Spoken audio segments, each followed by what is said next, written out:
Previous வீடியோட continuation தான் இந்த வீடியோ. அன்றைக்கி லஞ்ச் ப்ரிப்பேர் பண்ணும்போது ரொம்ப டைம் ஆகிடுச்சு. So side by side chutney அரைச்சிட்டு பிரேக்ஃபாஸ்ட்டுக்கு தோசை ஊற்றி கொடுத்துட்ருந்தேன். அவங்களும் சாப்பிட்டுட்டு இருந்தாங்க.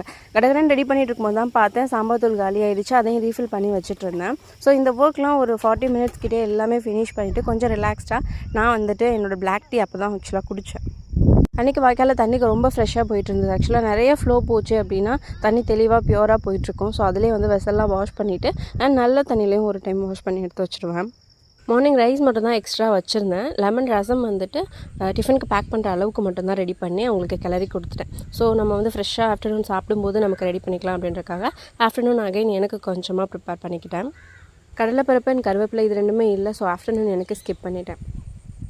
கரெக்டான அளவுக்கு தான் கத்திரிக்காய் தொக்கு ப்ரிப்பேர் பண்ணியிருந்தேன். பட் மார்னிங்கே காலியாகிடுச்சு அப்படின்றதுனால ஆஃப்டர்நூன் லஞ்ச் எடுத்துக்கும் போது எனக்கு மட்டும் கொஞ்சமாக உருளைக்கிழங்கு ஃப்ரை பண்ணிக்கிட்டேன். ஸோ வீடியோ பிடிச்சிருந்துச்சுன்னா please keep watch and supporting me. Next ஒரு இன்ட்ரெஸ்டிங்கான வீடியோவில் பார்க்கலாம். பாய்.